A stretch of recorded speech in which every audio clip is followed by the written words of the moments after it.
The pale horse is the one that's bugging your phone. Here's the horn with the little eyes spoken in Daniel chapter 7. Now,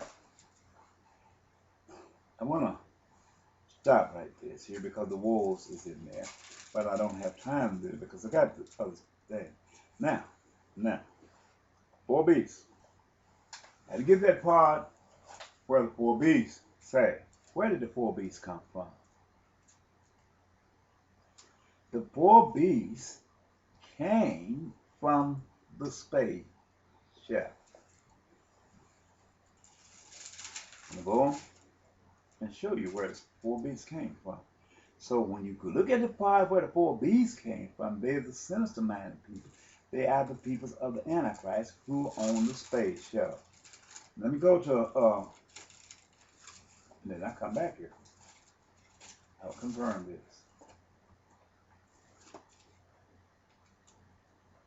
Go to Ezekiel chapter 1. Ezekiel chapter 1. Let me show you the four beasts. I don't have a chart because I was spoke to this so many times, and I'm going to show you the four beasts.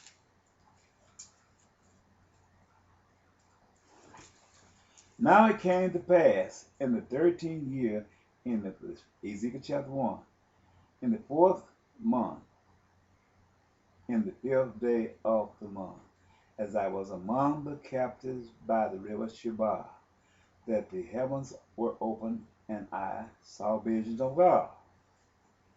In the 5th day of the month, which was the 5th day, 5th year of King Jehoiakim captivity, the word of the Lord came expressly unto Ezekiel the priest, the son of Buzi, in the land of the Chaldees. These are the CIA primary CIAs of old days, which left out as mystery battle, by the river of Chebar, and the hands of the Lord was there upon me.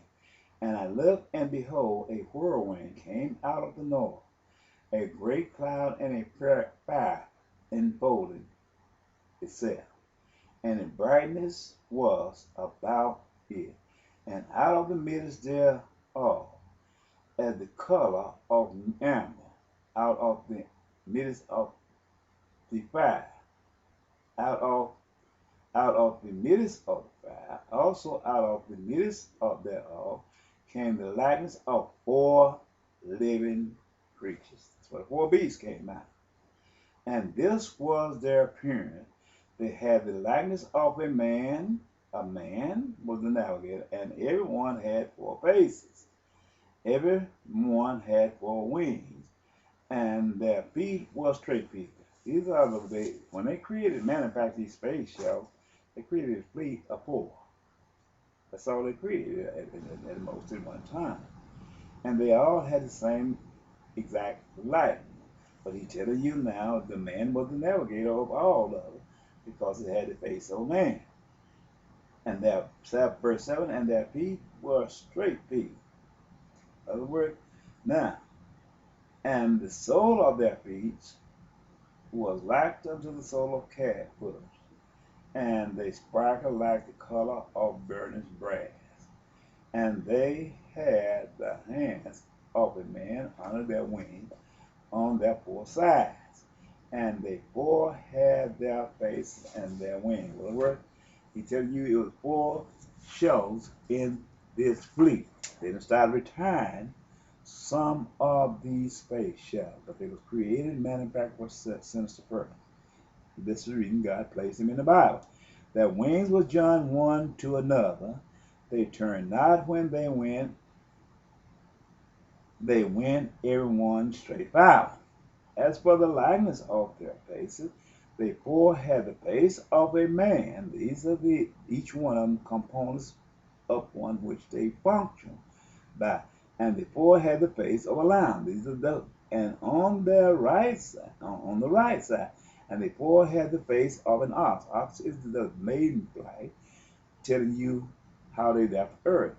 On the left side, they four also had the face of an eagle. Eagle was the space shuttle itself. It was the same. The eagle is a fowl that flies, is a dominant fowl of the air. This here space shuttle became the dominant flight uh, vehicle of the air. It goes in up into the sky, out in outer space, and return back and land up on the runway, just like all other aircraft do. It was the only aircraft created and manufactured by any nation that had these capabilities. Now, the man, the lion, the eagle, and the ox. Ox just tells you where it's originated from, the earth. Because you have ox power like you have horsepower to determine the speed and the power of your race car vehicles or cars. You have ox power to take and signify its liftoff before it transforms itself into a secondary vehicle. In other words, this was a two-stage vehicle, but it had to transform itself into a secondary vehicle because the distance in space was so far.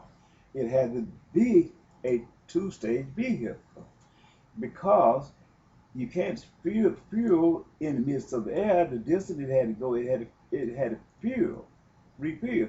So they create booster rockets in an external fuel tank, where the vehicle was set piggyback upon these things, and they would take him so far, and then they would fly the rest of the strip using the secondary wing, which is the glider wing, which is in the jet engine. So this is what it was. Now, going from there, it's the same thing that's in Ezekiel chapter 10 after they invaded Iraq.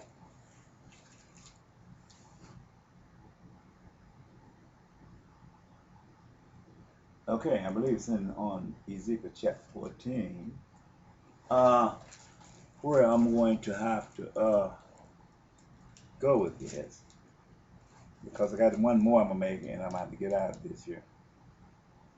Now, Ezekiel chapter 10, I got to do this here. I got to do it. Then I looked, and behold, in the firmament that was above the head of the cherubim, there appeared over them as it were a sapphire stone, as the appearance of the likeness of a throne. And he spake unto the man clothed with linen, and said, Go in between the wheel, even under the cherub, and fill thy hands with coals of fire from between the cherubim, and scatter them over the city. And he went in my sight. Now the cherubim stood on the right side of the house when the man went in, and the cloud filled the inner court. Then the glory of the Lord went up from the cherub, and stood over the threshold of the house, and the house was filled with the cloud, and the court was full of the brightness of the glory of the Lord's glory. And the sound of the cherubim wing were heard over even to the outer court, as the voice of the Almighty God when he speaks. And it came to pass that when he had commanded the man clothed with linen, saying, Take fire from between the wheels, from between the cherubim, then he went in and stood beside the wheel, and one cherubim, he said one, stretched forth his hand from between the cherubim unto the fire that was between the cherubim, and took thereof and put it into the hands of him that was clothed with linen, who took it and went out. And there appeared in the cherubim the form of a man's hand under the wings, who was a navigator. And when I looked, behold, the four wheels by the cherubim, one by one cherub, and another by another wheel by another cherubim. And the appearance of the wheels was as the color of beryl stone. And as for the appearance, they four had the one likeness, as if a wheel had been in the middle of a wheel. In other words, it was a tie and a rim. He letting you know this was a modern day vehicle, because at that